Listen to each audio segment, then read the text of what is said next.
Hello and welcome to the GearJunkie Weekly Roundup. I'm with Sean McCoy, Mary Murphy. I, of course, am Adam Ruggiero, and this is where we dive into some of the week's big headlines. It's been kind of an interesting week, and of course, next week is the big holiday before Thanksgiving. So what I want to do is let all of you know kind of what to expect on the website for the next few days. We're going to be digging and digging and digging to find all the sales and all the big value, bargain, outdoor gear, giveaways, and whatnot that we can find, because we know a lot of you are going to be shopping over the weekend.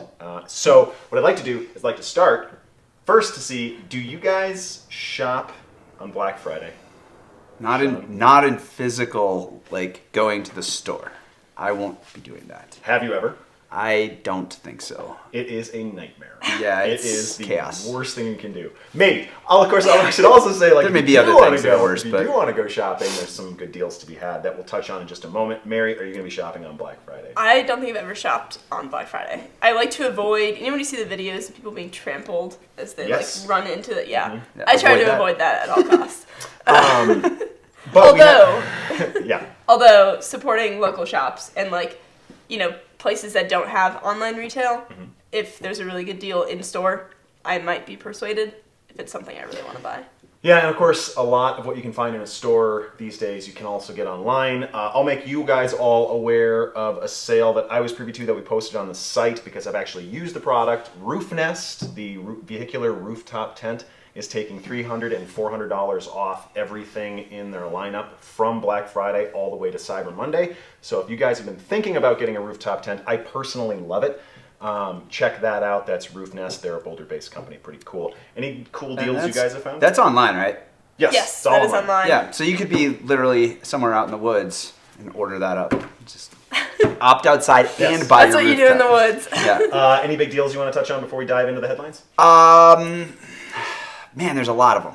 I think that's the thing, is that it's a time that if you have been planning on making a big purchase, it's a really good time to do it because there's so much stuff on sale. And so much of it is digital anymore, so you really, if you don't want to go and deal with the chaos. Yeah, so stay tuned to the site. Sean, our fearless leader, is cracking the whip and making sure we are finding all of the deals on outdoor gear happening next week over the Thanksgiving holiday. Okay. It will actually go today. Well, they go up today, yes, but all of the savings are happening next week. Yeah, add more, and there will be more coming, and then there's the whole following week. So it's really a big week-long thing after Thanksgiving. So I don't feel like you need to necessarily. Really, there's nothing on the internet you need to look at beyond GearJunkie. Just from now through Christmas. Next year, sometime. Okay, so the other interesting thing about this show that's a little unique is that we're going to talk about just one story, because this has, I guess, kind of surprisingly and kind of not surprisingly, stirred up a ton of dialogue in the comments section, which is usually a terrible, terrible place to go. But this has really been constructive conversation. So let me dive over to the headline. It's called, "Our Public Lands Are Broke. Is It Time for a Backpack Tax?" Sean, as you know, this is a story I've been reporting for quite some time. Recently, a report by Western Priorities, which was, I believe, sent to Congress advising the need for additional funding for public lands protections and habitat restorations, because there is roughly a $20 billion maintenance backlog facing our public lands. Right? So the story dives into one of many potential solutions is a tax on outdoor gear. The idea being, hunters and fishermen have historically, for the last 60 to 80 years, paid a tax on gear particular to those endeavors. And that money, I think, has been to the tune of $1 billion last year, gone toward specifically habitat restoration, wildlife preservation, and public lands protections.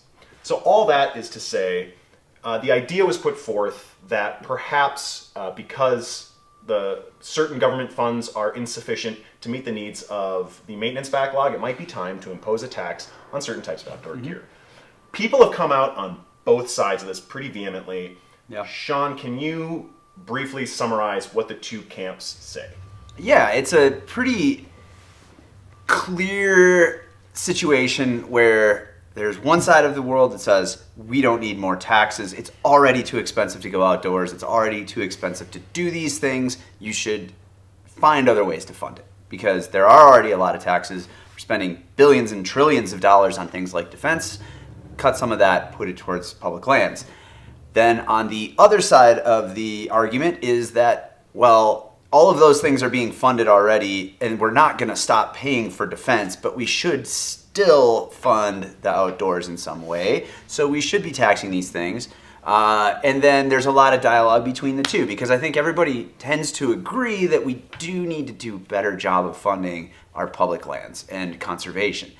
The question is how to do that. And I see both sides of it. It's a complicated issue for sure. Right. In a nutshell, the hunters and fishermen, basically the tax they're paying goes on to preserve public lands, but for the benefit of more fishing and more hunting. Yes, in general. And the argument from that camp is, well, if people are recreating outside, if they're hiking and camping, you ought to, because a lot of that is free. Like a lot of public dispersed land, you can go and you can recreate on it for free. It's like if you just pay a little tax on this, you pool it together, you're contributing to something that we all appreciate. Yeah. But the outdoors community says, there's already taxes on gear. I already pay taxes, and it's the fault of government for not allocating the resources necessary.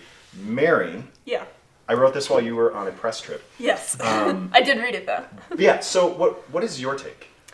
I think going back to Sean's point, there's definitely two different camps, but there's also a lot of people in the middle. So there are people who, hunters and anglers, who do already pay higher taxes on things like rifle ammo, and if you're using resources like at fisheries, you're paying a tax for that. But then there's also a bunch of people who go camping and recreate and use land and use pit toilets and other resources just in the outdoors that national parks you pay a fee and state parks you pay a fee, but everywhere else you don't. And so what I thought was interesting is people arguing who should be paying those taxes to fund public lands and who shouldn't. And I like the thought that everyone should. Everyone who's using those lands to any degree. If you're dropping your tent somewhere, you should pay to do that. But again, there's this huge barrier to entry that people pay for gear. It's expensive to get outside. In some regards, it's not always, doesn't have to be expensive. You don't have to buy expensive pack or tent. But, there is this barrier to entry.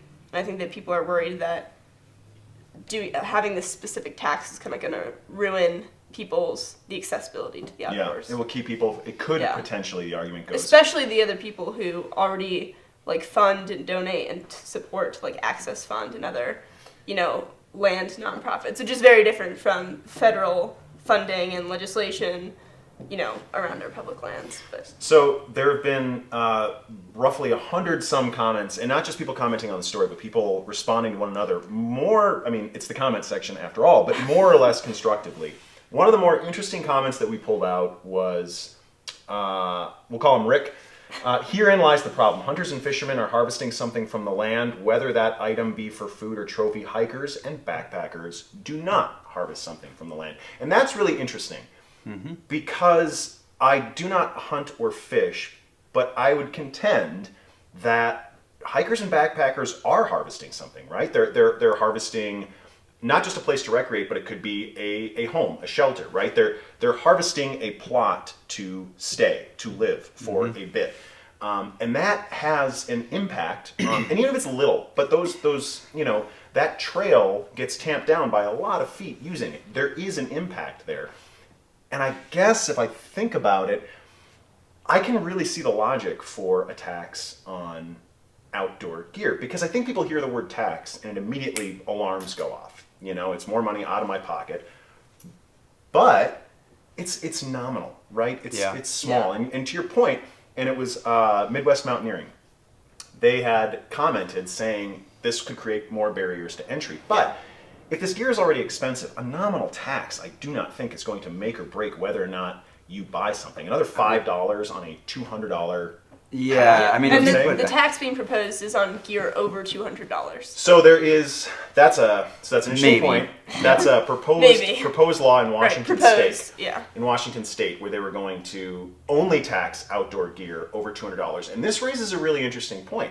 What qualifies as outdoor gear? Mm-hmm. Right? What if you go to REI and buy a coat, but you're not going hiking? You're using it on your commute around town in winter. And it's a complex question. Yeah. You know, but the other question, and if you look at it another way, Pittman-Robertson, the one that affects ammunition, if you're buying ammunition not to go hunting, it still goes towards hunting and towards those public land uses. So if you're just buying ammunition for personal protection, for target shooting, for law enforcement, any of those uses do not pay or do actually go into the same fund. So it's a similar sort of thing where you could definitely be using that for other purposes than hunting and fishing. It's just that equipment is still taxed for that purpose. So, you know, that argument I feel like is a little bit flawed, saying, well, I'm buying boots, but I'm not going to go hiking in them.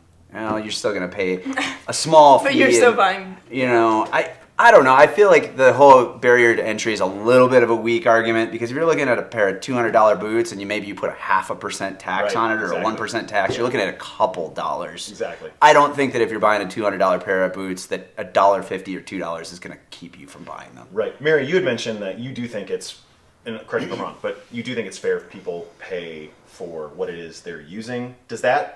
Do you like the idea of a gear tax, or are you thinking more entrance fees, license, maybe a license for mountain bikers to use a trail? Yeah, I don't know. I think that the tax is definitely, they bring up a lot of good points, but I think that some sort of other user fees would make more sense if you go back and make a couple changes to the legislation, or public land, all these budgetary things that people are talking about updating for 2019, instead of, I feel like a tax is an easy way out to just, and it is, but that raises the argument: would you end up paying more if it's $6 for a campsite when you go camp, or is it more to pay $6 on that $200 pair of boots once? Like, how often do you pay? Yeah. Because that tax happens once, and it doesn't happen again until you decide to buy the boots. Yeah, and also I think this is, you get into legislation, there's a whole lot of sides of it. Enforcement. Which is why we got into journalism. Who's going to enforce things like,